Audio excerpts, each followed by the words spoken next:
My name is Lillian Carter.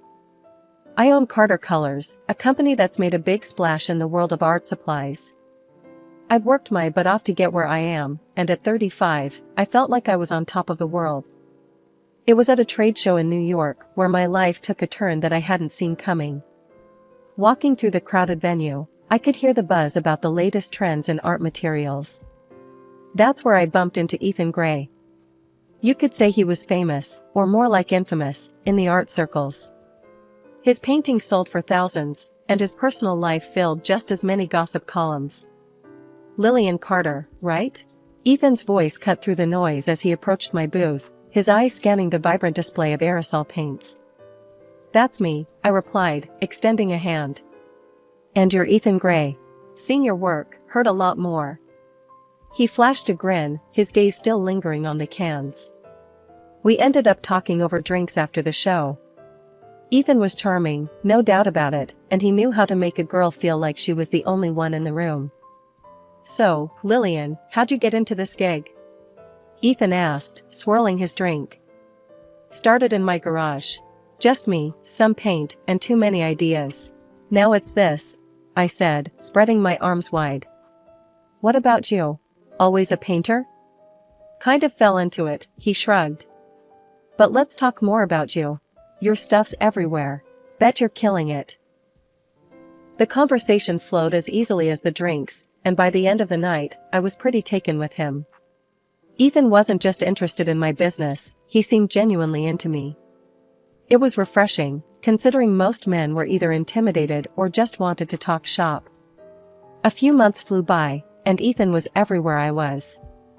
Art shows, gallery openings, you name it. He always made sure he was seen with me, and I won't lie, I liked the attention. One evening, as we closed down a particularly successful gallery event, Ethan pulled me aside. The room was buzzing with the last few art enthusiasts, but he had that look in his eyes that said he needed to talk. Lillian, these past months with you have been incredible, he started, his voice low. You're amazing, you know that? I blushed, feeling a mix of excitement and nerves. Thanks, Ethan. I've enjoyed it too. A lot. He took a deep breath, his hand finding mine. I don't want to just date, Lillian. I'm in this. All in. What do you say? The question caught me off guard.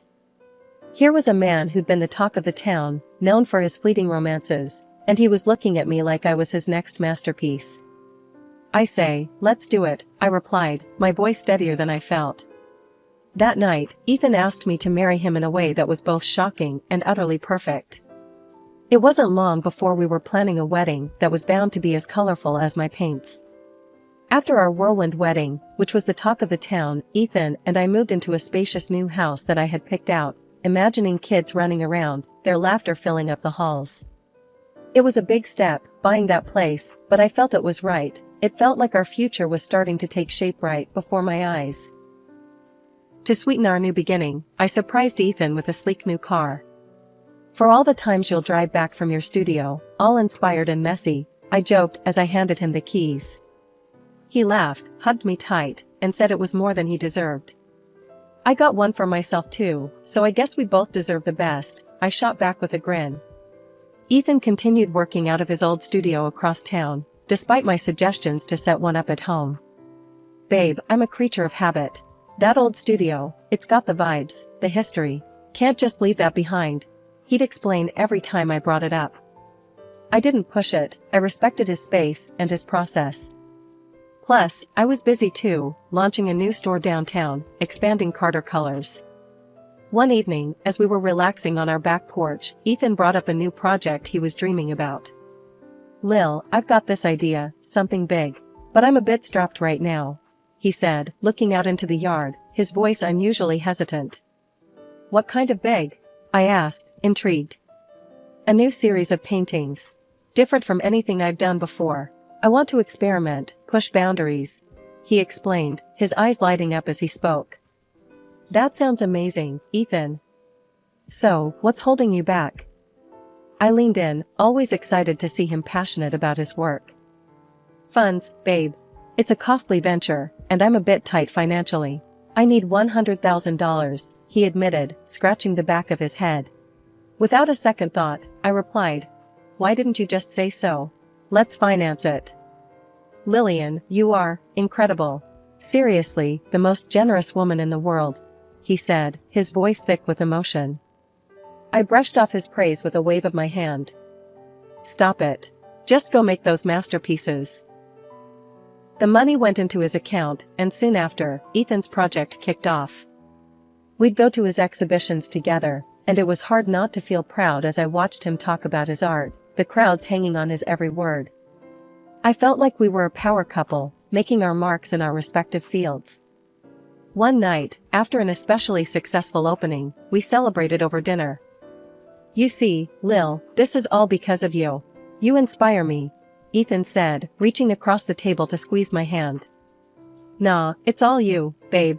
I just provided the canvas, you're the one making the magic happen," I replied, squeezing back. "But seriously, I don't know what I'd do without you," he continued, his gaze intense. "Let's not find out, okay?" I joked, trying to keep the mood light. As we clinked glasses, I felt like everything was falling into place. The night of Ethan's birthday was supposed to be perfect. I had everything planned down to the last detail: dinner at one of the city's most exclusive restaurants, followed by a helicopter ride over the glittering skyline. I wore my favorite red dress, the one Ethan said made me look like $1,000,000. I arrived early, a bundle of nerves and excitement. The maitre d' showed me to our table, a secluded spot with a view of the city lights. I ordered a glass of wine and waited, my heart pounding with anticipation. Half an hour late, Ethan finally walked in, but not alone. My heart sank as I saw him enter with a young woman on his arm, laughing at something he'd said. My stomach churned as they approached the table. "Lillian, I need to talk to you," Ethan said, his voice serious all of a sudden. I looked from him to the woman, my eyes wide. "This better be good, Ethan. Who's this?" "This is Lana," he introduced her, and she gave me a small, almost mocking wave. "Look, Lillian, I'll be straight with you. I've fallen for Lana. We're in love, and I'm going to marry her." His words hit like a punch to the gut. Lana, standing a bit too close to Ethan, looked at me with a smirk. "Sorry you had to find out this way," she said, her tone anything but apologetic. Ethan handed me an envelope. "I've filed for divorce. And I'll need half of everything we acquired together." I stared at the papers in my hands, my whole body shaking. I felt numb, unable to fully grasp the betrayal. The love and life I thought we were building crumbled before my eyes. As they turned to leave, Lana glanced back and waved at me with a malicious smile. The sight of it filled me with a cold rage. But I just sat there, silent, watching them walk away. After they left, I downed my wine in one gulp and dialed Laura, my best friend. She picked up on the first ring. "Laura, it's me. Can I come over? It's Ethan, he's leaving me. For another woman." "Oh, Lil, I'm so sorry. Come right over, honey. We'll figure this out." I left the restaurant and headed straight to Laura's. The drive over was a blur, my mind racing and heartbreaking. When I arrived, Laura was waiting at the door, her face full of concern. Inside, we sat on the couch, and I poured out the whole sordid story. Laura listened, her face growing angrier by the minute. "He wants what? Half of everything? That no good, two timing." "Yeah, the house, the cars, even the new store," I said, my voice hollow. "I bought all that thinking we were building a future. We need to fight back, Lillian. This is outright theft." Laura's outrage mirrored my own. "Let's find someone who can dig up dirt on him. If he's been planning this, who knows what else he's hiding." That night, I slept at Laura's place, my dreams a chaotic swirl of betrayal and whispered plans of revenge. The fight was just beginning, and I was ready to claim what was rightfully mine. The next morning, we were running on adrenaline and caffeine, ready to set our plan into motion. We found a private detective named Hank through a recommendation, and we wasted no time meeting him to discuss our situation. "Morning, ladies. What brings you to my part of town?" Hank asked, his office cluttered with files and old coffee cups. "Morning, Hank. We've got a bit of a situation. My soon-to-be ex-husband, he's pulled a fast one on me. I began, trying to keep my voice steady. Laura jumped in, her voice firm. We need dirt, Hank. The kind that sticks. This guy's been playing my friend here for a fool, and we're not about to let him get away with it. Got it. Names, places, any details you've got. I'll start digging. Hank's fingers flew over his keyboard as we provided him with everything he needed. Over the next week, Laura and I were on edge, waiting for any news. Finally, Hank called us back to his office, with a grim look on his face. Found more than I bargained for, he said, handing us a thick file. Your guy, he's been seeing this mistress of his for months. Fancy trips, expensive gifts, and yeah, that new apartment on the coast? It's in his name, bought with your money. The betrayal stung anew, but now it was mixed with a fiery anger. Can we make this public? I mean, legally? I asked, thumbing through the documents. Laura, ever the strategist, had another idea. Wait, my cousin's a producer for that morning talk show, Daybreak Delights. What if Lillian goes public there? A live tell-all? Perfect. Let's burn his little castle down with the truth, I agreed, feeling a surge of empowerment.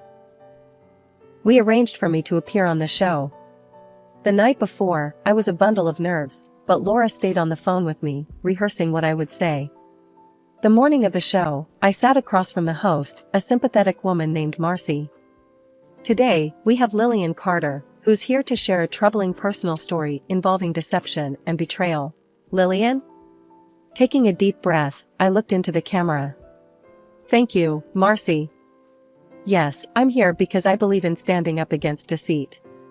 My husband, whom I trusted with my heart and my finances, has been living a double life. With my money, he funded his affairs and lied about his business ventures. The host interjected. And you have proof of these claims? I nodded, passing over the documents Hank had compiled. Receipts, bank statements, even property deeds. All funded through the money I gave him, believing in his integrity. The response was immediate. Viewers began commenting, the phone started ringing, and by the end of the day, I had messages from several of Ethan's ex-wives. They shared similar stories of deception and theft. Bolstered by public support, I filed a lawsuit against Ethan for fraud. The case quickly became a local sensation, with more and more people coming forward with their own encounters with Ethan's duplicity. After the initial bombshell on Daybreak Delights, the story of Ethan's duplicity spread like wildfire. Other women, once silenced by fear and shame, now stepped forward, eager to share their stories on the very platform that had emboldened them. The talk show's producers, sensing the depth and reach of the story, organized a special segment. It wasn't just about me or Ethan, it was about a pattern, a repeated betrayal that spanned years and victims. I stood backstage, listening to the quiet murmur of the other women gathering, their voices a mix of nervousness and resolve. Lillian, you ready for this? Laura asked, her hand reassuring on my shoulder. As I'll ever be, I replied, taking a deep breath. It's not just my fight anymore. We walked onto the set, a chorus of applause greeting us. Marcy, the host, welcomed each of us with a warmth that eased some of the tension from our shoulders. Ladies, thank you for being here today, Marcy started, her voice serious, her eyes sweeping across the group. What you're doing is incredibly brave. Lillian, can you introduce us to these courageous women? With a nod, I turned slightly to address the audience, both in the studio and beyond the cameras. These women, like me, were charmed by a man we thought we knew. But behind the love and promises were lies that cost us more than just broken hearts. They cost us our trust, our security. One by one, the women shared their tales. The pattern was starkly similar: whirlwind romances, quick commitments, and then the slow, painful realization of being used. He told me he needed money for a new gallery, one woman said, her voice faltering. I sold my late mother's jewelry to help him. And then he vanished. Another spoke up, her anger palpable. He said he was investing in our future, but he was funding his lavish trips with his mistresses. The trial that followed was a media spectacle. Ethan, with his slick lawyers and smoother talk, tried to paint himself as the misunderstood artist, but the evidence was overwhelming. The judge ruled in our favor, recognizing the systematic deception Ethan had woven into our lives. The court finds the defendant guilty of fraud and orders restitution to the victims, the judge declared, her gavel a satisfying sound in the heavy silence that followed. However, the aftermath was as surprising as the ordeal itself. Ethan's notoriety, rather than crippling his career, seemed to enhance it. His art, now more infamous than ever, skyrocketed in value. The scandal, it seemed, was a perverse sort of publicity. Months after the trial, Ethan's voice unexpectedly filled my living room, his laughter ringing through the phone in a call I never expected to receive. "Lillian, darling, I must thank you," he sneered, his voice oozing false sweetness. "What are you talking about, Ethan?" I replied, my grip tightening around the phone. "Oh, come now. Thanks to your little stunt, my paintings are selling at triple the price. Scandal really does wonders for the art world," he boasted, arrogance dripping from every word. I was silent, processing his audacity. "And to top it off," he continued, the smirk practically audible, "I've married again. A young, beautiful thing. Far superior to you in every way." His words were meant to wound, and they did, momentarily. But as he laughed and hung up, a fire built inside me. Hank called on time, at a time when I was considering new ways to get back at Ethan. "Lillian, you're gonna want to sit down for this," Hank's voice was thick with urgency. "What's up, Hank? What did you find now?" My heart skipped a beat, wondering what bombshell was left to drop. "It's big, Lil. I mean, career-ending big for Ethan. Meet me as soon as you can," he said. I agreed, curiosity and a twinge of that old, familiar rage stirring in my belly. At Hank's office, the evidence laid out was undeniable, shocking even to me, seasoned by now in Ethan's capacity for deceit. But this was different. This was massive. Armed with the new information, I couldn't just walk away. Not when justice was screaming to be served one final time. The opportunity came sooner than expected. Ethan was being celebrated at a high-profile art exhibition. Politicians, business moguls, the who's who of society would be there. And so, I decided, would I, with a +1 whose identity would shake the very foundations of Ethan's pretentious little empire. The night of the exhibition, I was a bundle of nerves and resolve. Beside me was Alex, a shy, young artist with a brilliant talent and a significant role in the night's unfolding drama. As we entered, Ethan, ever the charmer, was surrounded by admirers, his new wife, Lana, glittering beside him. Ethan's eyes narrowed the moment he saw me, his smile faltering as he noticed Alex. His discomfort was palpable, and he looked like he'd seen a ghost. As the speeches began, I felt every heartbeat, every tick of the clock acutely. When it came time for Ethan to speak about his original works, I knew it was showtime. "Excuse me, can I have a moment?" I stepped forward, microphone in hand, my voice steady. The room fell silent, all eyes on me. "Thank you," I began, smiling sweetly at the confused faces around me. "I know you're all here to honor Ethan, but I want to introduce you to someone very special. Alex, come up here." Alex joined me, his nervousness clear but his resolve strong. I nodded at him, and he began the slideshow he'd prepared. The first slide displayed a familiar painting, one Ethan claimed as his own. "Lovely, isn't it?" I continued, as slide after slide showed beautiful artworks. All created by Alex here, not by Ethan. The revelation that Ethan Gray had no original talent and had been passing off someone else's art as his own hit the crowd like a tidal wave. The grand hall, once filled with the murmur of admiration, was now abuzz with shock and indignation. Alex stood beside me, his presence calm yet powerful against the storm of reactions.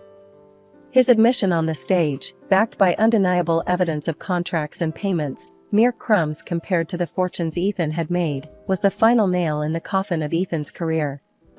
"I was hired by Ethan years ago," Alex's voice echoed in the hall, now hushed to catch every word. "He promised exposure and mentorship, but all I got was a corner in a studio and secrecy, while he sold my work as his own for huge profits." The guests, many of whom were prominent figures in the art world, looked at Ethan with a mix of disbelief and disdain. His shoulders slumped, his usual charm dissipated into the air, leaving behind the shell of a man exposed by his own greed and deceit. One furious collector stood up, his voice booming across the room. "You sold me a lie. I demand a refund, Ethan. How could you?" His outcry was a catalyst. More voices rose in agreement, demanding justice for the deception they had unknowingly supported. Lana, who had been standing by him in what she assumed was her moment of social ascent, now recoiled as if struck. "I didn't sign up to marry a fraud," she yelled, her voice shrill. "We're done, Ethan." She stormed out, her exit as dramatic as the scandal unfolding. Reporters, quick to sense the magnitude of the scandal, began furiously taking notes, their cameras flashing. The air was electric, charged with the thrill of downfall and the drama of truth unveiled.